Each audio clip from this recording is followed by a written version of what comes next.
Now, I'd like to introduce you to Thomas Jones, who has two roles this afternoon. Firstly, he's going to moderate our third session on tech and sustainability. What will COP26 commitments and targets mean for investment in and by the telecom, tech, media sectors? However, before he does that, I'm delighted to introduce you to our first of two keynote speakers, Håkan Bruet-Scholl, Senior Vice President at Telenor Group. Welcome, Håkan and Thomas. Thank you very much, Lynn. It's lovely to be here again and to join everyone at the IIC. As Lynn said, my name's Thomas Jones.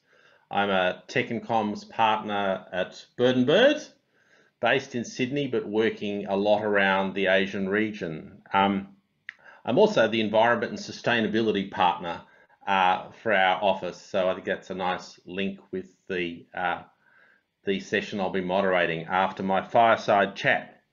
But that's enough about me. First of all, I would very much like to welcome Håkan Scholl, who's joining me for a fireside chat. Now, as you can see, neither of us have a fire beside us, and given that I'm in Sydney and it was almost 30 degrees today, in fact, I think it was 31, and Håkan's in Singapore where it really goes below 30 degrees Celsius, I must add, in both cases. I suspect there aren't too many fires burning in either of our places of residing or working. But it's a great pleasure, nonetheless, to welcome Håkan. Håkan is, of course, the Senior Vice President and Head of External Relations for Asia at Telenor Group. And Telenor obviously has a large number of interests and operations across many jurisdictions in Asia. Some of them are very advanced jurisdictions, some of them are advancing jurisdictions. So I think Håkan has a quite unique perspective on the challenges and opportunities we face in Asia as a region, but also perhaps how those challenges and opportunities may vary according to the jurisdiction and the characteristics of that jurisdiction, the particular challenges that may be faced in some areas. So, Håkan, welcome. Thank you so much, Thomas, and thanks to the IIC also for having me. Looking forward to the chat. Even though I don't have a fire, you're absolutely right. There's no fireplace at home.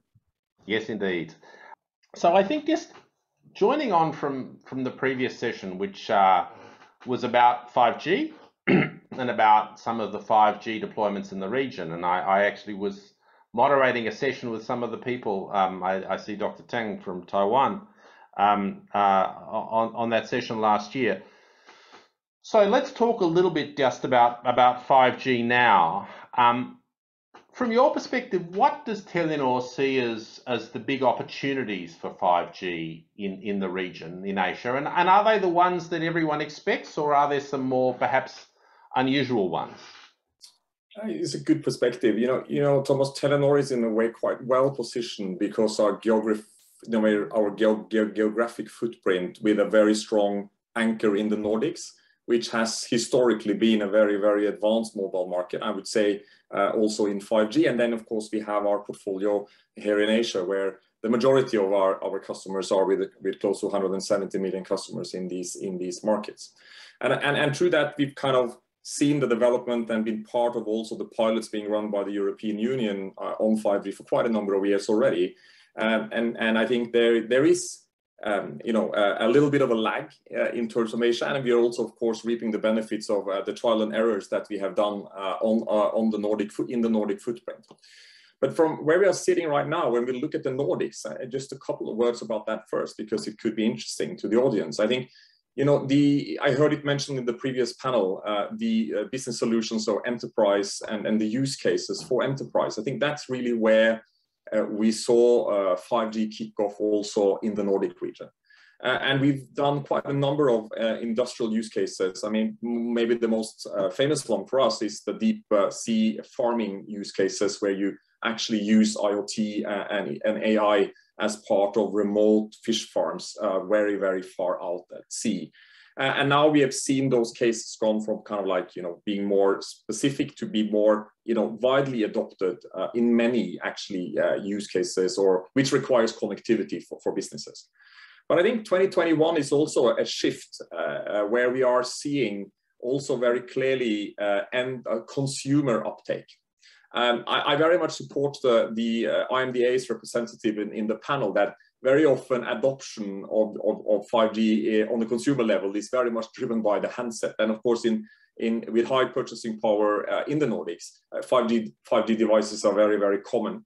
But I think what we have seen is that people are actually changing their behavior a little bit, in particularly moving from fixed broadband to fixed wireless access.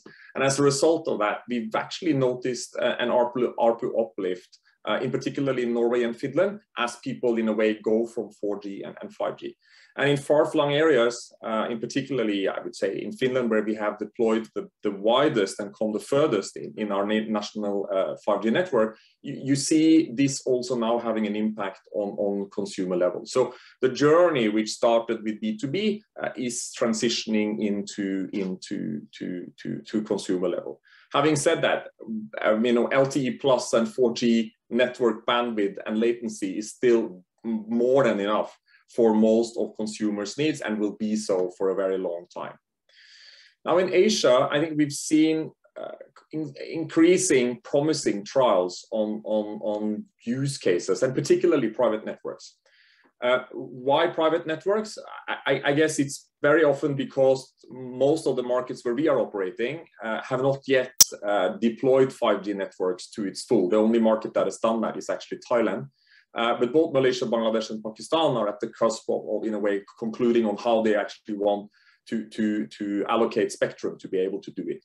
And I think what we are seeing in the pilots, which are then run, I mean, all countries run pilots way before they are actually allocating spectrum, is that there are very promising examples. Malaysia is a good one. We worked with ports, Westport in Malaysia for quite a long time on a 5G trial, where we are actually then connecting their CCTV cameras, important for their operation in terms of, you know, evaluating damaged containers, movement of containers, migrating them for 4G to 5G. And of course, it increases the quality of the service that they require to be able to operate more efficiently dramatically. Numbers like 2 times lower latency, 4 to 8 times higher uplink throughput, of course, makes a big difference to clients like this. And I can imagine that when we move away from the more kind of private network to the slice part of the network, which of course we all know is not yet ready at the scale which, you know, allows us to deploy, I think this is actually very, very promising. And so that's what's going on right now for us. What we are seeing as an opportunity is, of course, how connectivity enabled by 5G combined with larger platforms and services could play a vital role in society. Developing Asia is home to 17 of the 33 megacities in the world, and if we believe the ADB numbers, regional or the urbanization rate will reach 64% within the next 30 years, and through that our cities will continue to grow. And as a result, deploying 5G, artificial intelligence and IoT, we see that the role of 5G in developing smart cities is pivotal. We have a company that does this. Telenor Connection delivers globally IoT solutions, everything from infrastructure management to parking and traffic, EV charging, which of course in Europe is a big thing, waste handling, and also information sharing and security services are becoming a very important part of the solution, which is then sold in the context of smart cities. And 5G for us means that moving larger data volumes to the cloud and back will require bigger bandwidth. And from that perspective, I think the services being enabled by 5G connectivity is a great opportunity for the industry, but it's also a great opportunity for society. And we can maybe talk a little bit about that later. I mean, how to address this in terms of resource management in light of climate change. I think there are quite a number of pockets of opportunity for us as an ecosystem to deliver. Thank you. Look, that's a wonderful answer, and you've sort of traversed so many areas. And I think during the comparison with you know, markets in Europe, which are very developed and sophisticated and already have quite extensive 5G rollouts, and Asia is very interesting. I think also the point, I mean, when we started talking about 5G and I started talking about it, you know, with clients and my partners sort of a few years ago, my feeling then was very much that the most interesting thing about it was as an enabler for IoT. You know, and I think, you know, your comments really, you know, I think resonate with that. And it's funny, I mean, Australia, just to take my home country, Australia, of course, we already have all of the major mobile operators now rolling out 5G, non-standalone 5G initially, but already one of them transitioning now to standalone 5G. And so those services are readily available in all of the capital cities and metropolitan areas, a lot of metropolitan areas of Australia. But still, the really interesting statistic for Australia is that it's one of the highest users now of 5G for IoT in the world. And of course, when you think about it, when you think about geography, when you think about agriculture, you're talking about fisheries and the North Sea and Europe. These sorts of applications, I think, are very rich for 5G. And of course, they're big opportunities economically for Asia and for those jurisdictions in Asia now that are recovering from the impacts of the pandemic. And so I think, you know, I think that's a really important opportunity for this region, and obviously something that Telenor has immense, you know, capabilities given all of the things you've mentioned. So that just takes me then, I suppose, to the second question, you know, regulation. I mean, the IIC obviously is, you know, very interested in regulation.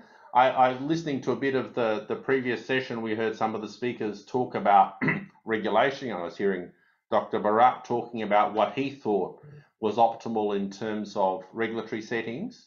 I mean, what's your perspective on that? What sorts of settings in Asia, recognizing that what's true for Malaysia may not necessarily be true for Bangladesh or Pakistan, but what sorts of, you know, regulatory settings or what sorts of improvements perhaps in regulatory settings would you see as desirable to help us enjoy the benefits of 5G, whether they be B2B or consumer?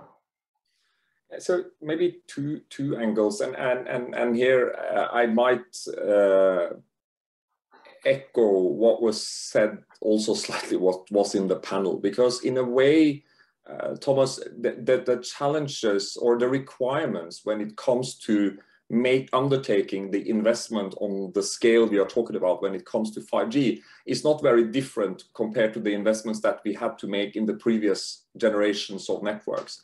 And as a result, the overarching kind of message that I think everybody that makes, you know, that's in the industry and operates networks is the predictability that is required around these the regulations in terms of these investment frameworks. And I think this has, I mean, it's increased in importance also because we are moving towards a scenario where, and here again we are different. We have differences in the region, by the way. You know, unified licensing is not necessarily adopted in all jurisdictions. You know, technology neutrality is also not already adopted across all markets. And I think in a 5G world where you will require a basket of spectrum to be able to make the best quality service in 5G, but also ensuring that you have enough spectrum to fall back on 4G. These things around how you make it technology neutral, how you ensure that you are actually kind of creating a framework where the licensing is unified across technologies becomes very, very important. And it's not that you are kind of sequentially investing in 4G and 5G anymore. You will be continuing to invest in both networks for a very, very long time.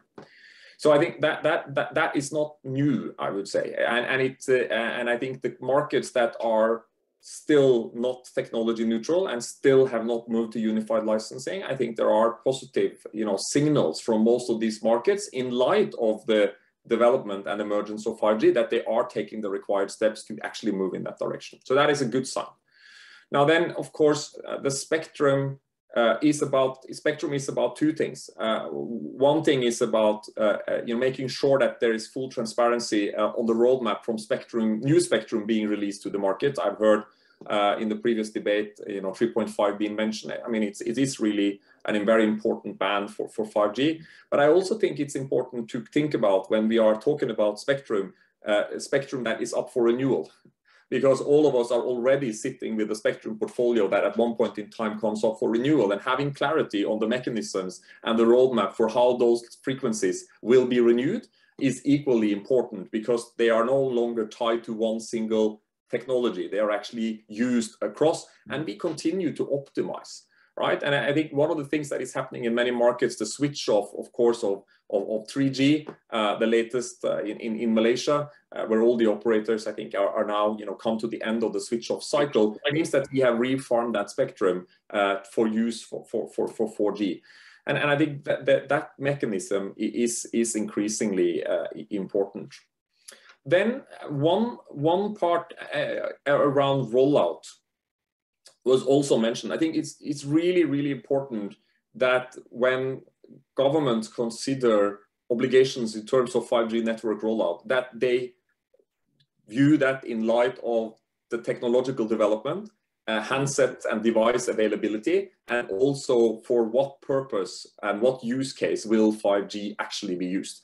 And here, I think there are different traditions in markets. And I would encourage and welcome a rollout obligation which is driven by market and innovation, more than necessarily saying that you need to cover X% of the population within a certain period of time, because you might actually be you might not necessarily use your resources in the most optimal way.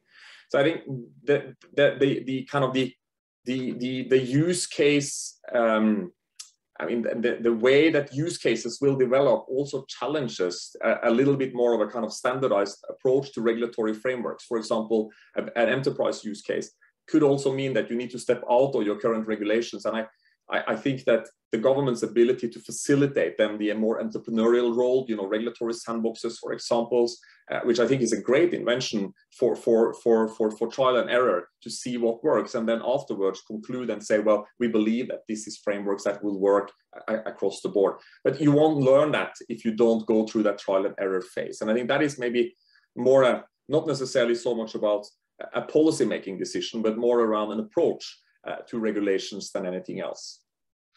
That's very interesting. It's almost co-regulation. It's cooperating, I suppose, with industry to try and achieve those outcomes. And I mean, I think also perhaps, I mean, just to throw another thing into the mix.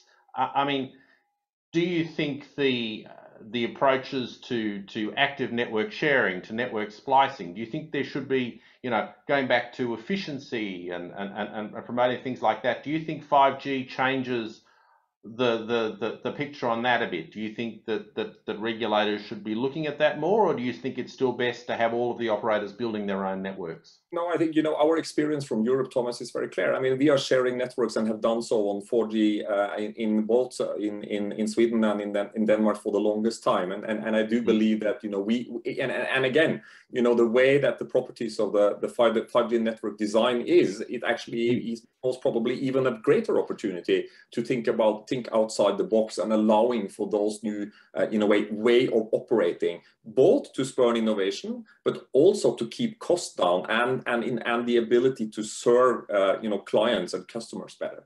So I think these are new concepts which, in a way, should be explored and not necessarily kind of like parked and said we need to go back to the silo way of thinking. Yeah, no, I think that's right. I mean, I think it's funny. I mean, again, I go back to my home jurisdiction, but the Australian competition regulator a couple of years ago, we have a very sort of advanced competition authority in Australia that's often seen as a beacon for the rest of Asia and indeed other places in the world on some of the stuff now around digital platforms. But a few years ago, Rod Sims said, look, for now, the chairman, you know, for now we've always believed in the desirability of competition at the network layer, but 5G maybe changes that.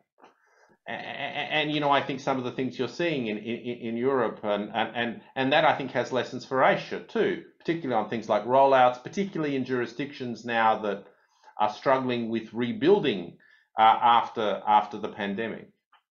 But I think it's one important point, Thomas, and that is that regulation should, in a way, facilitate commercial actors' ability to come together and find these solutions. I'm not necessarily sure that, you know, collaboration should be mandated. Collaboration needs to be based on commercial and entrepreneurial spirit more than someone saying that you have to do this or that. You know, open up, allow for it, make it possible to explore and investigate. And then if it makes commercially sense, then of course, you know, there is something to, in a way, pursue. But it needs to be driven also by what makes commercial sense. Of course, regulate enough, but not too much. Yep.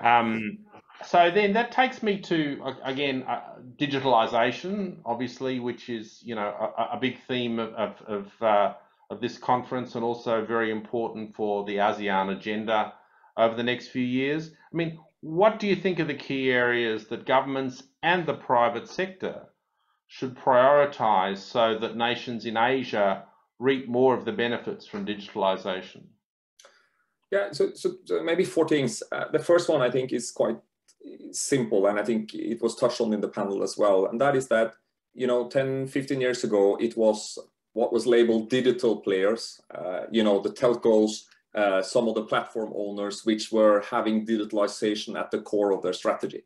And today, every single business, big or large, have one sort of component of digitalization and connectivity.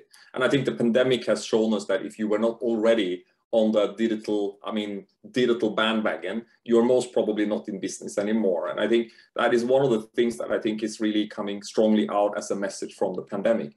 And when that's the case, then of course regulations needs to move from silos to cutting across. And I think here it's very important that we have coherent regulations across in sectors and of the economy. And again, I mean, back to the port example, I mean, today that port has an AI core at their strategy and operation. And of course, that makes them very digital, and they would care about what kind of regulations that applies, both from a privacy perspective, but also, of course, from a connectivity perspective. So harmonization, I think, is the first one. The second one is there are the large companies, they have embraced digitalization a long time ago. But most economy still is made up of small, medium enterprises. So I think we need to enable those small, medium enterprises to take out the full potential of the digital economy. And again, if you were a food stall in Singapore and you had not thought of joining one of the big platforms in terms of doing the distribution of your food when the pandemic hit, then either you got on board very quickly, or you most probably have had a very, very miserable 2 years. So I think getting SMEs on board will be very important, helping them deploy digital tools, whether it is to serve their customers better, whether it's to increase and take advantage of the scale economy coming out of platforms, and also potentially, you know, looking at how you digitalize the back end of your business will be important. And I think here, there are good examples. We know that some of the platform players are doing quite well. I mean, Google has done a lot of work in this area. We are also doing our part in some of our markets, both from an incentive perspective, where the government is incentivizing small, medium enterprises, but there's also an avenue here related to education and training, awareness about what actually can be done, and not making it so complicated that you think that, I mean, there is a risk that you go to an SME and tell them that you need to digitalize, and they think about big server parks and then a tremendous cost to be able to take that journey. Actually, with today's technology, that's not the case. So I think that's the second. The third one, I think, is one area where we need to collaborate is very much linked to, you know, the pandemic has accelerated digitalization, but it has also accelerated the digital divide. So if you were not already a user, if you did not have the income when the pandemic hit you to actually buy a smartphone, and you are not in a way then or literate enough or digital literate enough to understand the benefits of that, you are at bigger risk today to be left behind than you were before the pandemic. And I think, I mean, you know, Accenture published a report some years ago where I think they estimated that if the skill building catch up, if that didn't catch up with the rate of technology progress, the G20 economies would lose 11.5 trillion in cumulative GDP in the next 10 years. And that, of course, is a tremendous opportunity, but it can also be a tremendous risk if you do not address it. And I think here, we really need to start building skills at a very young age, making sure that we get students into the kind of the right use of technology early on. And for that to happen, significant investments are required in both hardware, you know, getting physical devices to them, but also in software. And that's not necessarily the operating systems on the hardware, but educators, ensuring that educators understand the relevant use of digitalization in work life for the majority of those students. And then finally, an area where I think we have a lot of work to do is in the way we legislate and regulate and build protection and resilience in regards to cybersecurity and online safety.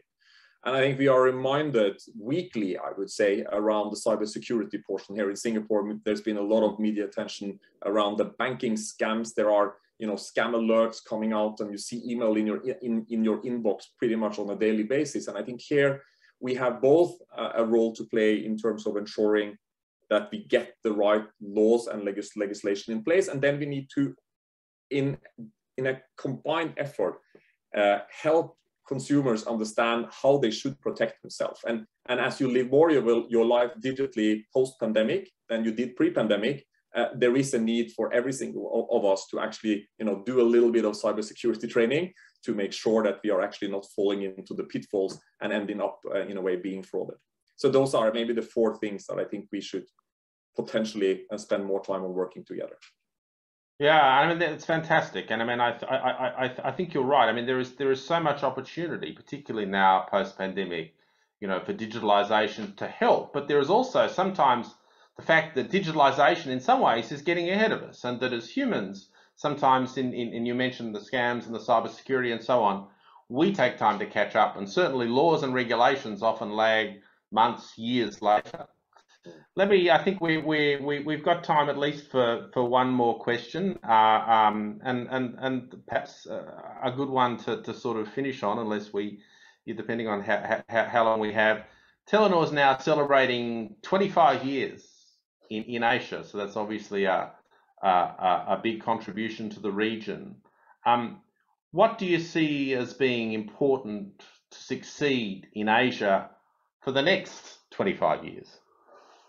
Yeah, so you know, I made Singapore, and I've lived in a couple of other markets my home more than 25 years ago. So I came here when we started, Thomas, and I think one reflection that I had is that there is no other region on the planet or this world that is that dynamic and that changes so much in a very, very short time span. And I think one of the things that we've seen that in Telenor, and I think one of the most important things that we need to do is to kind of keep up with those changes also going forward.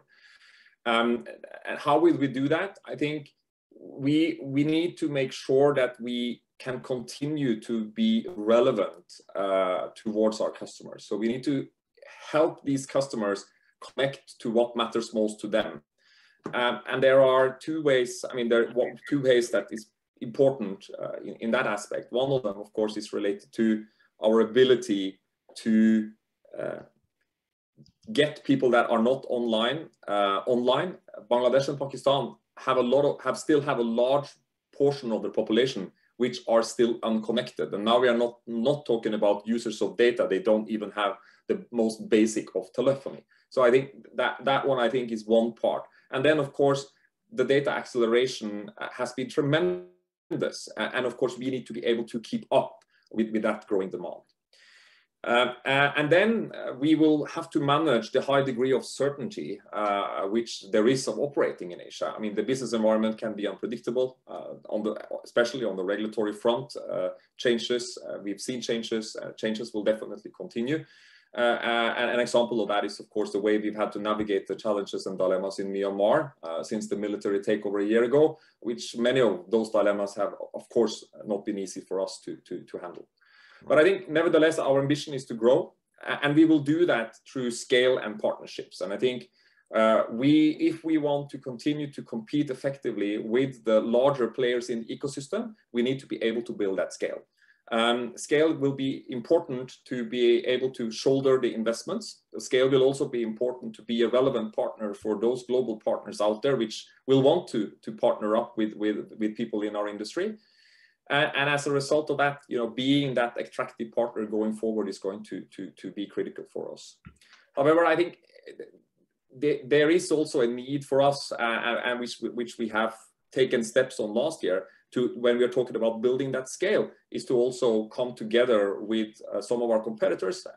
I'm sure the audience is well aware of the proposed mergers, both in Malaysia and in Thailand, which is actually a part of our strategy to ensure that we can build that scale and continue the growth journey. So 2022 will be a year where we will see, pending both regulatory approvals and the required shareholders approval, our positions in a way being consolidated to be able then to become an even more attractive partner in these markets. So that's kind of the 2025 year kind of short summary. No, look, I think that's a wonderful summary, and I think what comes out very clearly to me is we're fortunate, and Telenor's fortunate, I think, to have someone who is passionate about Asia and passionate about the opportunities that Asia presents, but also the challenges you face, and just mentioning Myanmar and some of those things. So I think we're very fortunate, and they're very fortunate to have someone with vision and commitment to the region, as you've shown over the past 25 years, and I'm sure will continue to show. So thank you very much, Håkan. It's been a great pleasure to talk to you, and I look forward to us rejoining the conversation sometime very soon. Thank you so much, and I've joined the conversation, Thomas. Thank you. Thank you. Bye-bye.